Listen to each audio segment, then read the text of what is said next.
podcast today. We have Lisa M. Lilly here, who is an author. Lisa was on the podcast, probably a couple of years ago now, I think. And so it's been a minute. Lisa, why don't you go ahead and just introduce yourself, who you are and what you do for anyone who doesn't know. Yes, thanks for having me back. I'm really excited to be here. I write supernatural suspense and thrillers. I also have a detective mystery series, the QC Davis Mysteries, and I write under my clever nonfiction name, LM Lilly, the writing as a second career books for writers. I also host the podcast Buffy and the Art of the Story and do books based on the podcast. So just as we're speaking tomorrow, the latest in that series is releasing, and it's Buffy and the Art of Story, Season 3, Part 2, how to write characters that the audience loves or loves to hate, and plots that they can't put down. So that just came out. I'm also a lawyer, but very rarely. You sound like you're a very busy, busy person. Lots going on. Yes, lots going on, but actually less than there was last time I talked to you. So, which is why I thought it would be great to talk about that with you this time. Yeah, for sure. For sure. That's one of the things we kind of want to address. So, why is it less busy? Do you just have fewer projects? And if so, did you do that purposefully? Or, talk to us a little bit about why there's less and how that came about. It started in part the last time I appeared on the podcast. I feel like things were going great, and you and I had a terrific discussion about writing craft. And then, whenever the episode came out, your title for it was something like, fitting in writing in a chaotic life.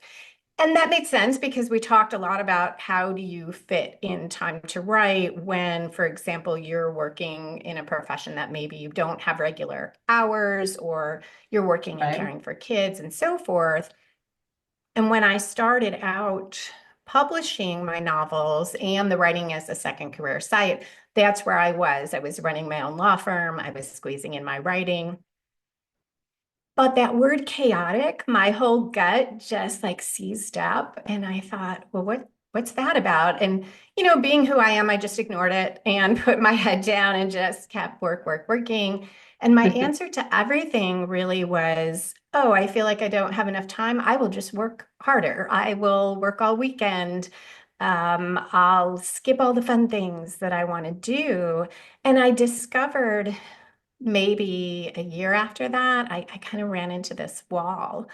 And I had been heading there for a while and not seeing it because for decades as a lawyer, it's very rewarded to work like that Hmm. and to just not question what you're doing and all your deadlines are set from outside. As someone who did litigation, so I had court deadlines, I had client demands, and those, of course, came first. But I realized I was treating myself as if that was still what I had to do professionally. And I think a lot of authors do this. We kind of put our heads down and, okay, I'm going to turn out more books, or somebody else is doing a podcast, so I'll do a podcast, or this person is coaching other authors. That's what I should be doing.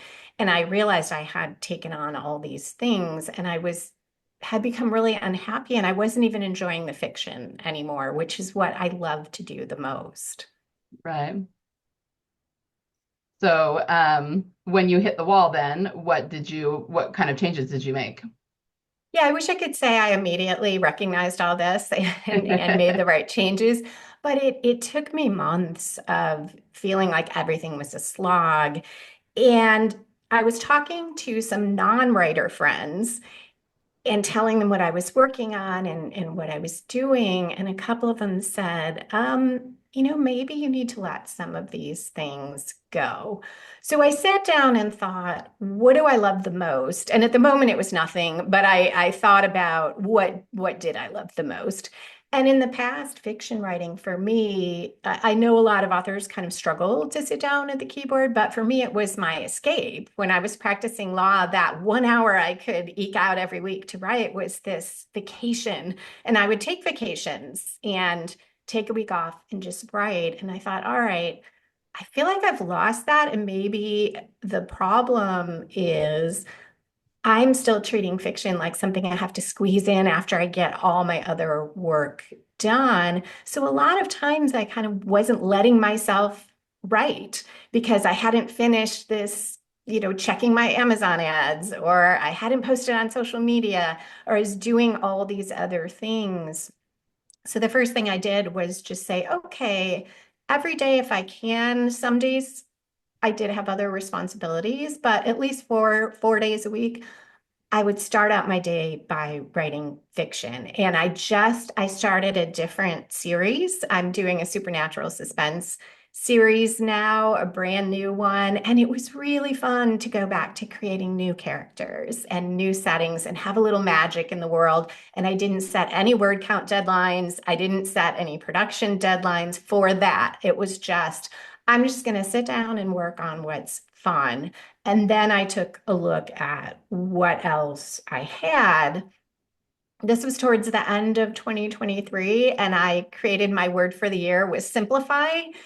And everything I did, I looked at, can I make this simpler? Can I get rid of it? So one of the things I got rid of was I still have my writing as a second career site, but I thought I don't need to do blog posts here all the time. I'll just send things to my email list. And I had two email lists, fiction and nonfiction. I combined them with separate sections so it's clear if, people can skip over what doesn't apply. But I just send it out once a month and maybe now and then something extra for one of the lists. But everything I did, I looked at that. Um, and I cut out some of the ad platforms I was trying. I looked at what do I like best. I kind of find Amazon ads fun to work on try to make them work. And I stopped, trying to sort out Facebook ads. And I cut back on my BookBub dashboard ads unless I had a new release. So everything was how do I make it easier? And I took Sundays off. I made a rule, no work on Sundays. Mhm. Um, and I've pretty much stuck with that. And it really, that alone made a huge difference Yeah. because I gave myself time to just unwind. And it was really hard at first, but I let myself be bored. And it goes to something that you talked about with the unconscious mind, the importance of the unconscious mind. I hadn't given my unconscious mind any room to breathe. Yeah, yeah. No, I really love everything that you're saying. The first thing I thought about when you were speaking is exactly that, the subconscious mind or the unconscious mind. It I feel like a lot of the reason that people struggle to get words onto the page when they sit down to write, I mean, I tend to explain it a little bit differently. Maybe they don't have their story planned out well enough to sit down and start, or maybe they haven't, specifically asked their subconscious mind about it. But I think another piece of it is that when we give ourselves time to relax and unwind, our mind naturally wanders, and then we're kind of, without even realizing it, playing in the subconscious mind. And if we don't do that and allow our creativity to just sort of populate, then it's going to be really hard to get words down. So have you found that it's any easier now? I mean, specifically the writing part, the creative part, now that you take more time to rest? Yes, it is a lot easier and more fun because like you, for me, I always needed some amount of the story worked out in advance. And I had that in the novel I was working on, but was getting more stuck than I ever had. And yeah, now that I make that time to relax and I don't feel every second before I'm washing the dishes, I've got to put on a podcast about, whatever it is, the writing life or the business aspect of writing or writing craft. And I really consciously tried to allow some time where nope, no, no podcast in the background, just let my mind wander. So Sundays are that day for that. And also made time after that, started saying, okay, I'm stopping work at 5:30. I work at home. So like a lot of people, at least mostly, but I would come back in my office and be like, oh, you know what? I'll just work on that other thing or I'll just work later. And I started saying, no, I'm going to do something else in the evening and also going to that unconscious work that your mind does or play. I made a point to go to more plays, go to the museum more, take a couple weekend trips that were just weekend trips, not I'm going to take my laptop and I'm going to get all this work done. And so that plus the relaxation, I was feeding my brain with new sites and new places and different people and artwork and things that would give me ideas, not directly, not like I'd look at a piece of art and be like, oh, this is what I should do. But I'd look around and then an hour later, suddenly, oh, this would be a great, plot twist, or oh, that's why that character did that. Or Right. maybe they would think about this, or what a great setting. And that used to just happen to me, I feel like naturally. So at some point, I think I started cutting out too many of those other things and losing that the things that fill up your brain in a good way, in a way that lets you play and meander and think about things without pushing yourself. Yeah, yeah. I feel like we almost need to think of our creativity as we would even a physical muscle. When we use it, we're working it, we're exercising it, and to your point, maybe we need to put that first every day so we make sure that we're getting that work in. But just like our physical bodies, if we don't rest it, it's really hard to make it keep working for us. And then, excuse me, like you said, going to other places and absorbing other creative things or having experiences is what kind of feeds it. And so even if it's not direct, that's how you start generating more ideas. I really, And really like. oh, sorry. Oh, go ahead. I was going to say, ironically, I had, though I was working a lot, in some ways I had less trouble with that when I was a full-time lawyer because I talked to so many different people all the time. I would talk Mm, to clients, I would get to know them, I might hear a little bit of their life stories, I'd go to court, I would hear other cases going on before me, which were totally different. And you're really hearing people's life stories that way. Or I'd travel for business. And even though I was there on legal business, I was taking in all this stuff. And then when that became a very small part of my life, there wasn't as much material and there wasn't as much time when my brain was working on something else, but the back of it was thinking of writing.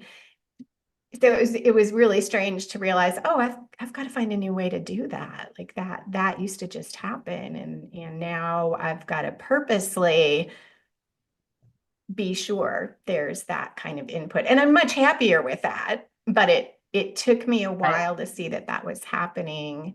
The other thing I wanted to mention, I realized, and I probably have had this all my life, I had what my one of my nieces, who's a scenic designer, says she has an optimistic relationship with time where you always think you're going to get more done, so you overcommit. And one Right. of the things I did was to really sit down and realistically look at, okay, these are all the things that I think I should be getting done every week. And I assigned how many hours do I think that will take? And then I multiplied it by 2.5 because generally that averages out to what it really is. And I discovered I had about 70 hours of work every week.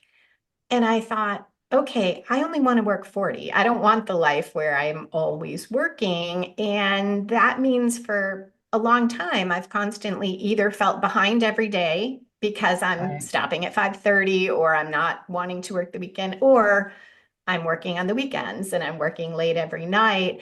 And then I really looked at, okay, what's the priority? And sometimes I just shifted things. I said, all right, the first quarter of the year, I am not going to record an audiobook, produce it, write a first draft of a novel and get my podcast out and I'll do all these things. So maybe it's I finish this and then I push that other thing to the next quarter of the year. And that used to happen anyway, but I would feel terrible. Like I didn't meet my Right. goals. And that Yeah. doesn't make you more creative. No, no, and that's what I was just thinking too. I mean, not only do you not want to be beating yourself up about it, because we know that's just not healthy, but yeah, I mean, we know that if you're trying to force your story, it's because you're putting stress on your brain and then your creativity shuts down.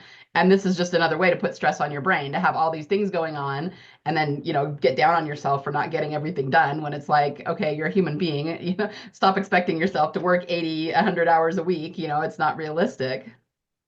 Yeah, I think it's one thing to do it you have a book release this week and it's a push, but if it becomes that's the default and you Hmm. feel like you kind of don't deserve to have fun until the work is I, finished, that's something I feel like I just had internalized and not realized it until I heard, I want to say it was Claire Taylor who has a book, Sustain Your Author Career. And I think it was there or in a podcast, she said something about that. And I thought, oh my God, yep, that's me. I'm like, I don't deserve to have fun until I have checked off everything on my list.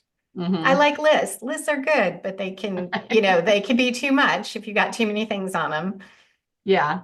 No, and I mean, I've struggled with that as well. And I think that a lot of authors probably do, not only because we're authors, but I think creative types tend to fall into that trap more easily than non-creative types because more logical people, I mean, first of all, they don't have the push toward the same kind of creativity we do, but they also are very logical about getting rest. You know what I mean? They'll be like, no, I do this, and then I'm done. And we, because we are more nebulous and more expansive, and we have all these things we want to do, we're multitaskers and multi-creatives.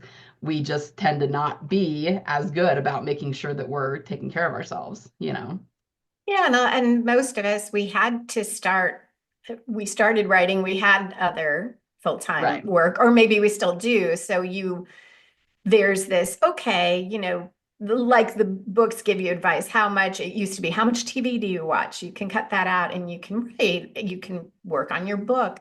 And there's something to that because if you need to devote a lot of time to something else, you do have to drop something to write. Hmm. But yeah, it becomes a habit. And as you said, if you're someone who has that drive to creativity, you just kind of keep filling things in. I often forget that if I add something in, I have to take something out. So Right. I've worked on being better about that too. If I'm going to take on this project, then here's what's not going to get done rather than, oh, I'll take it out of my free time. And like you said, I think that's part of creativity. We see all these things we could do. There's always more things. Right. And it's hard to say, nope, I'm not doing that because I still want to do this. Hmm. Well, and another thing, and maybe this is a good segue into the other thing I wanted to talk about that you mentioned earlier, but I think too, it's something that I learned probably since we last talked, but it's not so much happening anymore. I was working a job that was a very long days kind of job. So you know about that because you've done the lawyering. But for me, it was like, okay, but it's not that I can't take some evening time to work on my book. It's that by then I am so burnt out from the day that Yeah. anything I write is just going to need to be rewritten anyway, you know, because my head's not in it. And I think that's something that we don't take into account as well. I like the idea of writing first thing in the morning so that you're getting it done. And of course, not everybody can do that depending on their hours, but we have to, not just assume that, oh, well, I don't have anything scheduled from 5 to 7, so I'll write then. We have to take into account our mental health. If we've been making decisions all day long, then we're going to get decision fatigue and it's going to be really hard to sit down and write something. So we have to I guess it comes back to the same thing. We have to give ourselves time to rest and recoup and recharge our batteries so that our creativity stays high. But I really liked what you said about putting your writing first. I've gotten away from doing it every single day. I block off time weekly instead of daily. And I've been thinking that I want to get back to more of a daily practice. But it reminded me of an object lesson that I'm sure a lot of us got growing up. I know that I always got it in church. And it was like putting all these things into a mason jar and trying to make them fit, which is, just an analogy for trying to get everything done in the day and everything done in life. And they would do this thing because there were like rocks and sand and paper and all these different kinds of materials. And if you put the sand in first and then tried to stuff the rocks in, they wouldn't fit. But then they would take everything out and show that if you put the rocks in first, because the sand would filter down into the holes, then it would all fit. So it was just about prioritizing the right things. And then it's easier to get everything done. So even aside from cutting things out, which I think is really important, do you find that by prioritizing your writing and doing it first every day, that you naturally are able to get most everything else done? Yeah, and I feel better because I have done the thing I like the most. And Hmm. I like that analogy because there are times when the fiction writing isn't the first thing that I prioritize. In the year, one semester a year, I teach one course in legal writing. And it took me a while to decide that, you know what, while I'm teaching that, that's my first priority. And it's okay if I don't write as much fiction. So then maybe there's only one day a week that I'm working on my fiction, because it's what you said, the exhaustion factor, the mental exhaustion, because I'm preparing, I'm teaching, that's being on stage in a way, and I'm also grading a lot of student papers and editing them. And that, when I'm done with that, my brain is tired, and it also takes a lot of mental energy to do it. So I like to do that in the morning so that I can be at my best. And it's something that matters to me to give back to the students and to the legal community and to be there for them. So after years of struggling with, oh, but I should also fit in all my writing, I finally thought, you know what, when I'm teaching, just one day a week is fine if that's when I Mhm. write. And this matters to me too. So I think there's that as well, and that idea of what is the larger rock that you put in. And it doesn't always have to be your fiction writing. It can be, but there might be times when, there's a month or two when it just can't be. And some of it is having that trust that that's okay, and you can then switch it around when your Yeah. priorities shift. Yeah, and always, maybe getting in the habit, if you start to feel frustrated because you can't get things done, stop and ask yourself, okay, is this working? If it's not, why is it not working? And always maybe reevaluating your priorities for the season of life you're in, which may change weekly or monthly. It's not always yearly or by decade. Right, right. I used to have this weird feeling as if someone else was in charge of, like, oh, I would just put my head down and move forward once I had set out these goals and tasks, because I'm very goal oriented. And there is that, like, stop. If I feel overloaded, yeah, could I rearrange this? Do I need to shift that priority? And I know there are times in people's lives where you can't. You have certain responsibilities you have to take care of. It is still worth looking at, okay, the things that I can control, pause and take a look and see if they can be moved around a little bit to give yourself a little more breathing room. Yeah, for sure. For sure.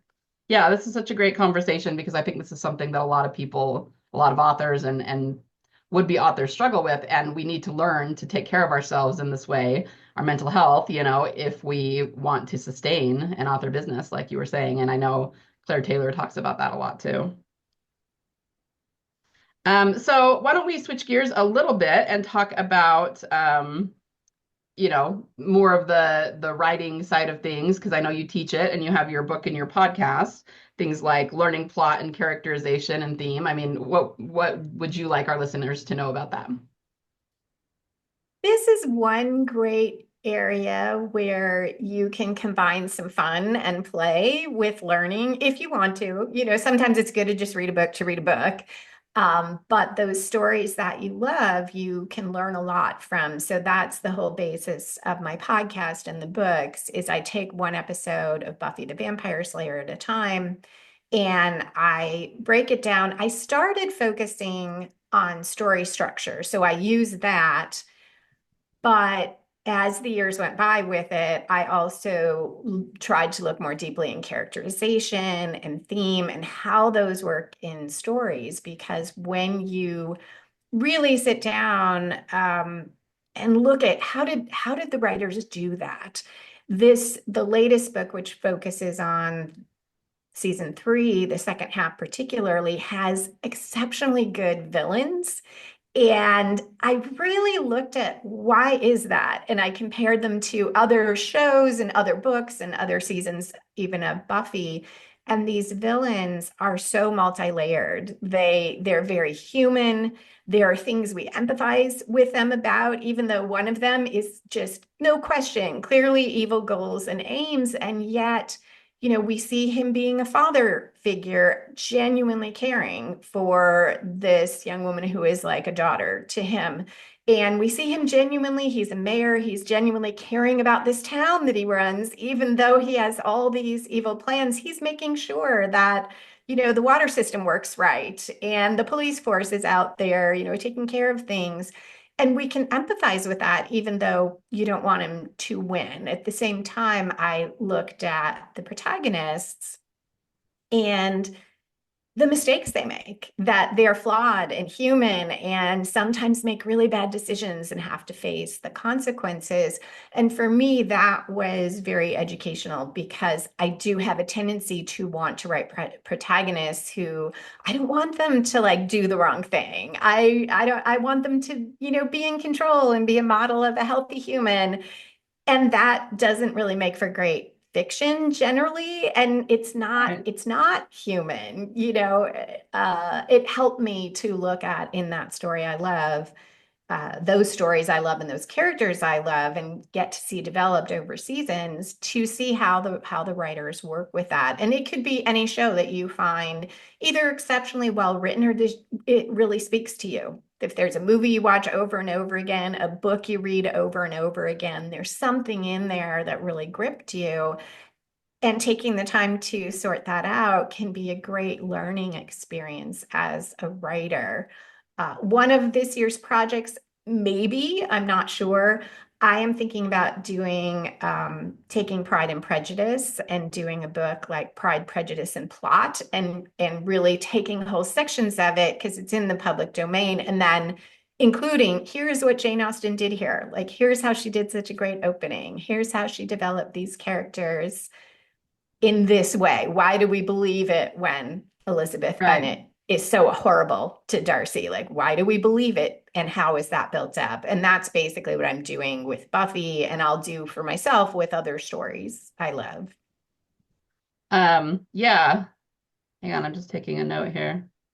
So I love that. I mean, I would love, let me know if you do that. I would love a Pride and Prejudice book like that. I very often use Pride and Prejudice as an example, specifically of the romance genre, because it's one that most people are familiar with. So yeah, I use that as an example a lot too, but I usually stay pretty high level. I'm not terribly detailed about it.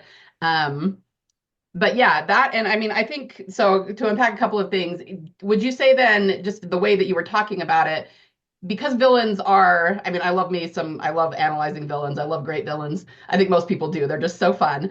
But because villains are, like you say, inherently evil, we know they're evil. We know we're not rooting for them to win.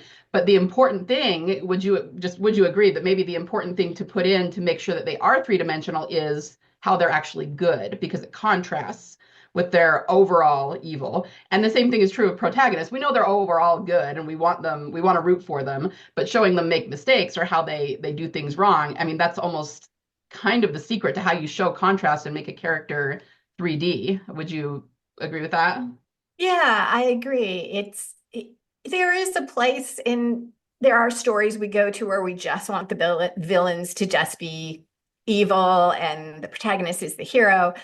But usually those start falling flat at some point. And yes, Mhm. showing the other side or the ways that right a protagonist is very flawed or a villain, yeah, does something really good. And suddenly you have to question, oh, but I thought they were just through and through evil, and yet here they are doing a really decent thing or a really kind thing, or we see how from their perspective, that old thing of everyone's the hero in their own story, from their perspective, why this is the right thing to do. I like that because it brings in, I think it brings in the audience's mind more too, because now as an audience member, you have to start thinking about that. The other thing about complicated villains, because season 3 does that as well, is redemption arcs. Actually, I'll take that back. There isn't a redemption arc in that, but one begins for one of the characters throughout the series. And that can be so engaging as well. That villain who has enough layers that later on they can shift and grow and change and become a better person. And you have to lay those seeds early, or they have to be there. They might just be there as you organically sort out the character. And that can be one of the most compelling stories to tell. Yeah, for sure. And I'm always a little bit, and maybe you can weigh in on this. People ask me, if it's important to do a redemption arc, should I do a redemption arc? And I always tell them, well, I mean, it depends on your story. If you feel like that's a part of the story, then do it. But at the same time, if you're writing a one-off novel, you probably don't want to be trying to do like a 360-degree villain redemption arc in 50 to 80,000 words, so maybe more like in a series context. But yeah, like you said, it can be really, really compelling. And especially if people have latched onto that character enough and want to follow them more, then, it's just about writing a I mean, like you said, it's a human enough villain, but also one that is very, very distinctive so that they know exactly who this character is and they want more of him or her. I mean, I don't know. What do you think about that? I think that's a really good point about the redemption arc for a villain works better in a series because, yeah, if you're going, I mean, I never want to make across the board, it has to Right, be this, exactly. but my gut is if it's a redemption arc in one novel, that's probably your protagonist who's going to start Hmm. out this way and make that journey because it could be very challenging. You need your antagonist to be pushing back against the protagonist. And if they're also doing the redemption arc, that could be tricky. I'm sure someone has done it, but I tend to think that they work better in series as well. I did in my Awakening series, there was someone who was kind of a villain in the first book, didn't appear much. Second book, he started developing, and I ended up with a redemption arc that I had not planned, but it fit as the series developed. And if I had tried to do that in book one, I think it would just have made it very complicated and Yeah. too many Yeah. moving parts. And I also think to your point, I liked what you said about should I do a redemption arc? Well, what story do you want to tell? Do you want to do one? Not if that doesn't speak to you as a writer, then I mean, you Right. don't need to do one and it might not work. Yeah, especially as writers, we should never be, and I just did it, but you don't should yourself, Yeah. like you shouldn't be doing anything or should be doing anything. You do what feels right. Yeah. Well, and I was even thinking, I started, while we were talking about this, Star Wars started going through my head, and you could argue that the redemption arc, the original three movies, Yes. redemption arc for Darth Vader really didn't start until the third one, until Return of the Jedi. At least not in a way that they were obviously putting clues in for it. Before that, he was just the bad guy. And really, though, all they had him do was make a choice in the final moment. So there wasn't a whole lot of dynamic stuff for Darth Vader, I don't think. But even so, I think that it helped to have known him through the previous two movies. And I don't know, maybe even what I said about them not having clues until the third one doesn't hold up because you do have like if you look at the trilogy as a whole, when Luke found out that was his father, that was like the midpoint or the turning point of the three movies. You know what I mean? So you could argue that there were clues earlier on that was going to happen. They weren't really gung ho with it until the third movie. Anyway, but all I'm trying to say is even if you did something like that where you say, oh, the redemption is just them changing in the climactic moment and making the right decision, but maybe they still die and maybe the protagonist still triumphs. I still don't think that's as effective in a single book because we haven't had enough time to really warm up to the characters and get enough of their motivation and backstory. And we just need more of that if we're going to do a major redemption arc, in my opinion. Yeah, I want to care about the antagonist enough for it to matter. So that is probably part of it with the Star Wars trilogy is we have seen maybe not that I care about Darth Vader personally, but I care about the effect he has on our Right. protagonist, Luke. And you're really invested in that. So, yeah, when you find out this is his father, it is so meaningful that ending to the third movie.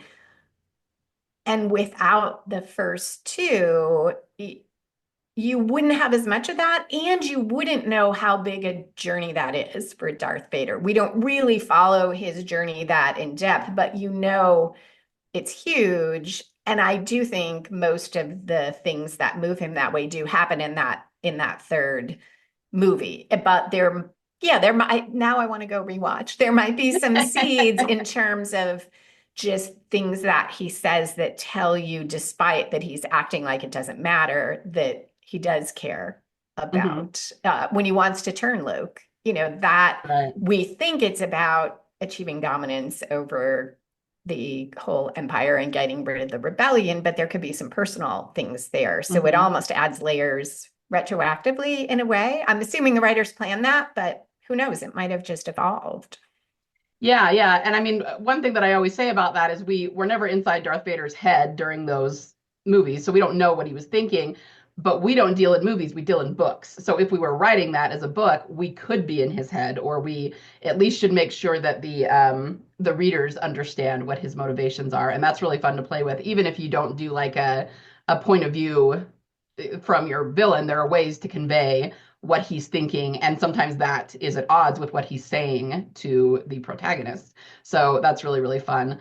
The other thing that I actually do teach is that there's different levels of emotion that we want to be playing with in our story, and one of them is the emotions of the journey. Just being on a journey with somebody and kind of watching it and experience it vicariously through our characters creates a lot of emotion in the reader, simply because they've been there from the beginning and seen all the ups and downs and twists and turns and all of that. So when they get to the end, they can't help but feel some emotion for what the characters are going through, just because they've been along for the ride. So I think that that plays into it too. If you shortchange that, then you're just at the very least not going to have as much emotion in the climactic scene as you want. Yeah, I like that focus, and it's easy to lose track of that because we tend to think of story and plot and even characterization. Sometimes you can skip over those emotions that are happening in the moment as it goes forward. And I agree that that's what really brings readers back, I think, to your writing is that emotional experience. Hmm. I loved your point about movies versus novels or short stories where you have access to the character's thoughts, because that is one maybe drawback of learning, or limitation of learning from the stories on TV or in the movies, because we don't have that access. We can guess what they're thinking by what they say and do. So that's great because we want to show that in our fiction. But if you only are looking at movies and TV, that can lead you to not include enough about your character's inner life. And that's one of the strengths of written fiction is we Right. can step into someone's head. And it's important to remember that, and yeah, and look at novels and short stories too as models, not only the screenwriting. Yeah, for sure. I always remember something that somebody told me, I think it was probably in a college class, and they were just saying, when you watch something on the screen, it's all about it can be about their dialogue, but it's very much about their movement, their action, because we're watching them move around. When you're doing a play, it's all about the dialogue, everything, like the characters say what they think and say what's going on. It's all about the dialogue. But in a book, it's all about the inner thoughts. So they're just different mediums that focus on different things. And if you can kind of keep that straight, then you know how to analyze any given form, of story. Yeah, I like that. And I like that distinction because yeah, in a play, typically you are not close enough to see the actor's Right. face. One of the reasons I love small theater, and there's a ton of it in Chicago where I live, is you're closer. So the actors don't have to be as like big about everything, their gestures, their voices, but you don't see the expressions the same way you do in a movie or on a screen. So yeah, that makes sense. That's why the dialogue, it matters in a screenplay, but so much more in a play. And you're right. Then in a novel, it's much more interior, the interiority. When I read a book that doesn't do that, it can still be a good book, but I'm not nearly as engaged with it. Yeah, yeah, for sure. And yeah, I like that's a good point about engagement, because books are all about the emotion to get engagement. And if you don't have the inner thoughts, I feel like the emotion's not there because they're not feeling the inner thoughts. You know what I mean? So yeah, I totally agree with that too. All right, well, that's most of the questions I had. Is there anything else you want to talk about or that you would like the listeners to know?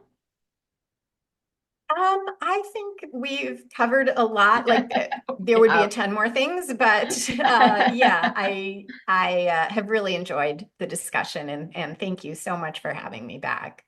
Of course, yeah, I've enjoyed it too. I think that that my listeners will really enjoy it. So tell us one more time about your book that just came out and like where they can find you if they want to follow you. Yeah, it is Buffy and the Art of Story, Season 3, Part 2, How to Write Characters Readers Will Love or Love to Hate, and Plots They Can't Put Down. You can find that and my other fiction and nonfiction at my author website, lisalilly.com. It's LISALILLY. And all the Buffy stuff is lisalilly.com/Buffy. Okay. I'll make sure and link that in the show notes. All right, well, as we wrap up, then, what would one piece of advice be that you would give to somebody who is still struggling to get their author business, their author success off the ground? What would you tell them? To focus on what you love writing and try to do that the best, do your best at that and not get too caught up on what are other people doing and whether you should be doing what somebody else is pursuing. You know, focus on what matters most to you. Yeah, great advice. Great advice. Well, thank you so much for being here and speaking with us. And yeah, we'll have to have you on again, especially if you do that Pride and Prejudice book. That would be fun. I will let you know. Thank you so much. Sure.